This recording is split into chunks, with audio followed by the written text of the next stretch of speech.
जय हिंद दोस्तों, नमस्कार सभी भाइयों को। सीधा 2027 में देनी पड़ेगी ईएमआई, मिलेगा 2 साल तक का मॉरिटोरियम। जी हाँ दोस्तों, आप लोग बिल्कुल सही सुन रहे हो। बहुत सारे मेरे भाई हैं, बहुत सारे मेरे सब्सक्राइबर हैं, बहुत सारे मेरे क्लाइंट्स हैं जिनका एक ही सवाल रहता है कि सर मैं लोन की ईएमआई नहीं दे पा रहा हूँ, मेरा क्रेडिट कार्ड डिफ़ॉल्ट हो चुका है, मेरे ऊपर अनसिक्योर लोन्स चल रहे हैं, मेरी ईएमआई बहुत ज़्यादा हो चुकी है, मेरी सैलरी अब कम रह गई है, बहुत कम हो गई है। ठीक है, तो ऐसे में क्या करा जाए? ऐसे में लोन डिफ़ॉल्ट करा जाए, प्रायर नोटिस भेजा जाए, या फिर क्या हम लोग स्टेप्स ले सकते हैं? तो वो लोग ज़्यादातर इसी बारे में बात करते हैं। लेकिन मैं आज आप सबको एक ऐसा ऑप्शन बताने वाला हूँ जिसके बारे में आपने हो सकता है बहुत कम सुना होगा, या फिर हो सकता है सुना ही नहीं होगा, समझे?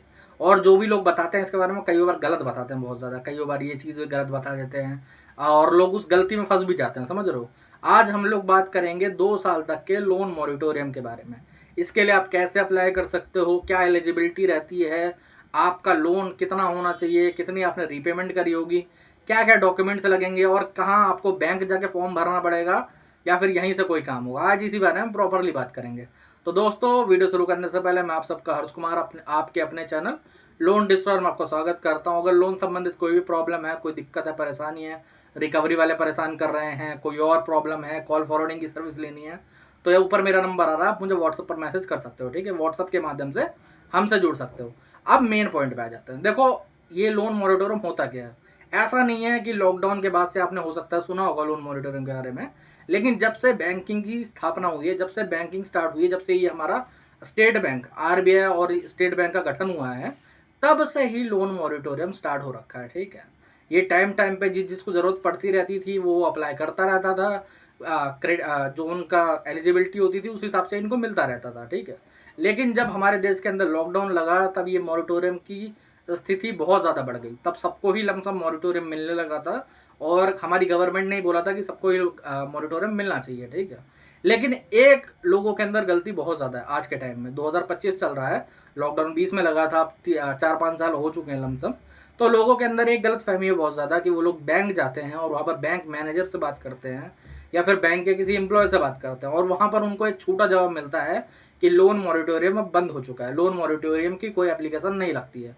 तो मैं आपको बता देना चाहता हूँ, जब लोन मॉरिटोरियम कभी आज तक ना बंद हुआ है, ना जब तक बैंकिंग की सेवा चलेगी तब तक लोन मॉरिटोरियम बंद हो भी नहीं सकता। अब ये बैंक मैनेजर ऐसा क्यों बोल रहे हैं, फिर बैंक के एम्प्लॉय ऐसा क्यों बोल रहे हैं? दरअसल आप गलत लोगों से जाके लोन मॉरिटोरियम के बारे में पूछ रहे हो। वहाँ पर कोई फॉर्म नहीं होता कि आप जाके सिर्फ इस फॉर्म को भरो, आपका मॉरिटोरियम एक्टिव हो जाएगा या फिर आपके मॉरिटोरियम पे चीज़ें स्टार्ट हो जाएंगी, आपको 2 साल का टाइम मिल जाएगा। ऐसा नहीं होता। आपको बैंक को एक रिक्वेस्ट लेटर देना पड़ता है और वो भी आपको किसी ब्रांच में जाके नहीं देना, सीधी सी बात है। आपको किसी ब्रांच में जाके नहीं देना, आपको ना ही किसी को ऐसे, जैसे आपने जिस ब्रांच से लोन लिया है, और कई एनबीएफसी वाले भी होंगे इसके अंदर जिन्होंने ब्रांच से लोन लिया, लोन नहीं लिया, ऑनलाइन लोन लिया, तो वो भी सोचते हैं कि सर हम कहाँ जाके देंगे। तो मेरे भाई, आपको जो रिक्वेस्ट लेटर बनता है उसको स्पीड पोस्ट कराना होता है उनके हेड ऑफिस में या फिर रीजनल ऑफिस में, समझे? जो उनका ओरिजिनल ऑफिस होता है, कॉर्पोरेट ऑफिस में भी करवा सकते हो, ये नाम अलग अलग होते हैं, वैसे ज़्यादातर सेम ही रहता है, समझ रहे हो? वहाँ पर आपको भेजना होता है, आपको किसी ब्रांच में नहीं भेजना है। उस मैनेजर के पास कोई पावर नहीं है कि वो आपके लोन के ऊपर मॉरिटोरियम करवा पाए। जो चीज़ें होती हैं वो रीजनल ऑफिस से होती है, हेड ऑफिस से होती है या फिर कॉर्पोरेट ऑफिस से होती है, वहीं पर जाके ये सारी चीज़ें एक्टिवेट होती हैं, वहीं पर काम होता है सारा का सारा। अब बात आ जाती है कि इसकी एलिजिबिलिटी क्या होती है। तो मेरे भाई, अलग अलग क्राइटेरिया होता है अलग अलग बैंकों का, समझे? सिंपली, अगर आप अपने लोन की ईएमआई टाइम टू टाइम दे रहे थे, आपका कोई जेन्युइन रीज़न है, आपके पास उसके डॉक्यूमेंट प्रूफ है और आपको एक्चुअल में ज़रूरत है, ठीक है, तो बैंक आपको ये ज़रूर प्रोवाइड करवाएगी, सीधी सी बात है। अब कई भाई लोग बोलते हैं इसमें कितना टाइम मिल सकता है, तो मेरे भाई, मिनिमम इसमें मिल सकता है 3 महीने का टाइम और मैक्सिमम मिल सकता है 24 महीने का, मतलब 2 साल का टाइम मिल सकता है। अब कई भाई लोग सोचेंगे सर मुझे 2 ही महीने का चाहिए, तो नहीं मिलेगा। ऐसा क्यों है? क्योंकि ये जो मॉरिटोरियम रहता है ये क्वार्टरली बेसिस पे मिलता है लोगों को, समझे? ये मिलता है क्वार्टरली बेसिस पे। ये ऐसा नहीं मिलता कि भाई साहब आपको 2 महीने का चाहिए या 5 महीने का चाहिए। आपको अगर लेना है 3 महीने का, 6 महीने का, 9 महीने का, 12 महीने का, ऐसा रहता है। आपको इस बेसिस पे मिल सकता है और यही टाइम लिमिट रहती है इसकी, कम से कम 3 महीने, ज़्यादा से ज़्यादा 2 साल, समझे? अब इसको अप्लाई करने की पूरी विधि क्या होती है, कैसे इसको अप्लाई करा जाता है?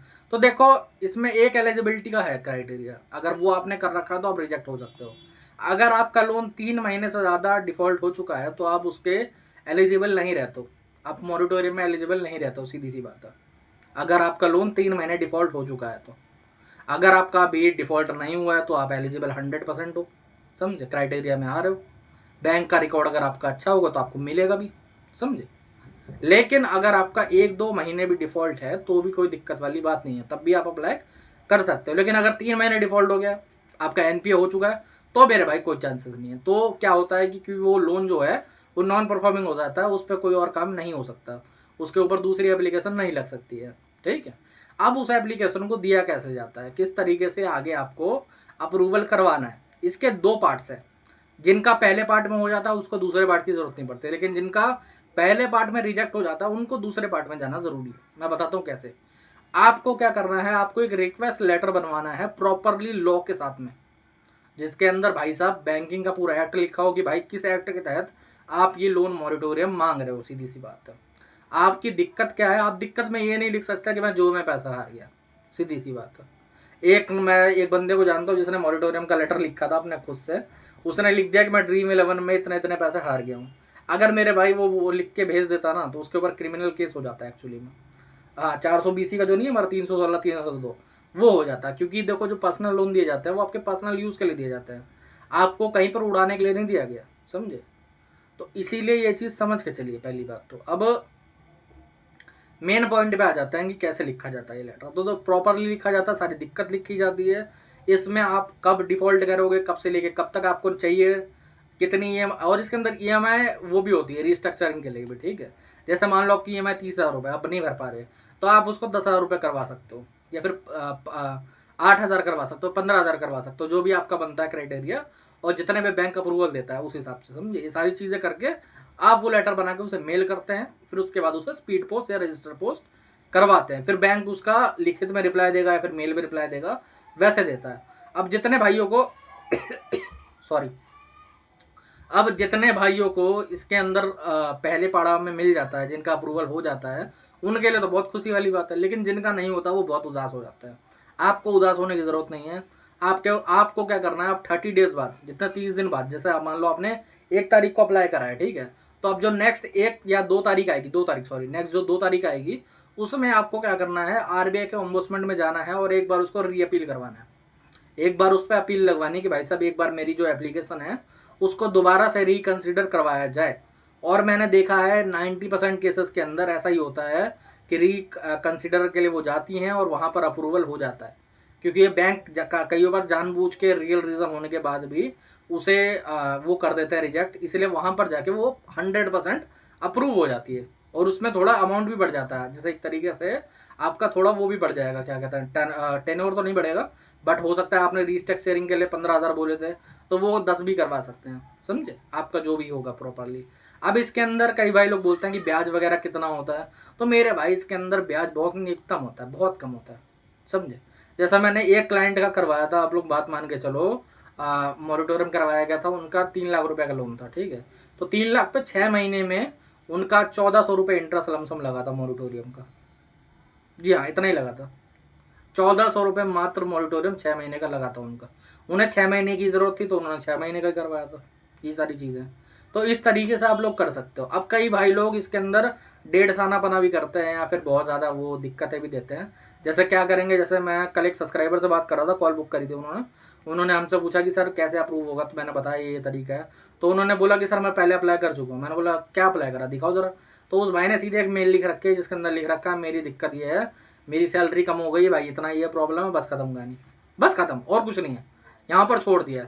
मेरे भाई बैंक इस पर क्यों कंसिडरेशन लेगा, बैंक को तुम्हें पूरा प्लान दे ही नहीं रहे हो कि तुम्हें कितने कितने दिन के लिए चाहिए, क्या चीज़ें हैं, क्या प्रॉब्लम है, तुम क्या पेश कर सकते हो, तुम कितना वो करोगे, कितने महीने बाद पेमेंट करोगे, क्या चीज़ें रहेंगी, ये सब बताना पड़ता है, सब चीज़ें बतानी पड़ेंगी अगर प्रैक्टिकली करना है तो मेरे भाई जो भी भाई लोन मॉरिटोरियम के लिए जा रहा है, जिसको भी अपनी मॉरिटोरियम की एप्लीकेशन अप्रूव करवानी है, इन चीज़ों का ध्यान दे। आपकी मॉरिटोरियम की एप्लीकेशन कभी भी रिजेक्ट नहीं होगी, ठीक है। आप लोग लिखित में कहीं और से लिखवा सकते हो, हमसे लिखवा सकते हो, खुद से भी लिख सकते हो, लेकिन अच्छे तरीके से प्रॉपरली लॉ वाइज कि भाई साहब बैंकिंग के एक्ट भी हों, जो आरबीआई का सर्कुलर है वो भी हो, सारी चीज़ें लिखित में देके वहाँ पर दीजिए, आपका मॉरिटोरियम ज़रूर अप्रूवल होगा। लमसम केसेस के बेसिस पे रहता है कि भाई तुम्हारा लोन कैसा था, तुम्हारा व्यवहार कैसा था, तुम्हारे और कितने लोन चल रहे हैं, क्या आप ट्रस्टवर्दी हो, तो ही आपको लोन मॉरिटोरियम मिलेगा, समझे। तो आप लोग अपनी एप्लीकेशन सही तरीके से बनाएं और सही तरीके से भेजें। यही तरीका है प्रॉपरली लोन मॉरिटोरियम का। आपको आराम से 2 साल तक का मॉरिटोरियम मिल सकता है, कोई डरने घबराने की जरूरत नहीं है। तो दोस्तों आज के वीडियो में इतना ही। जय हिंद।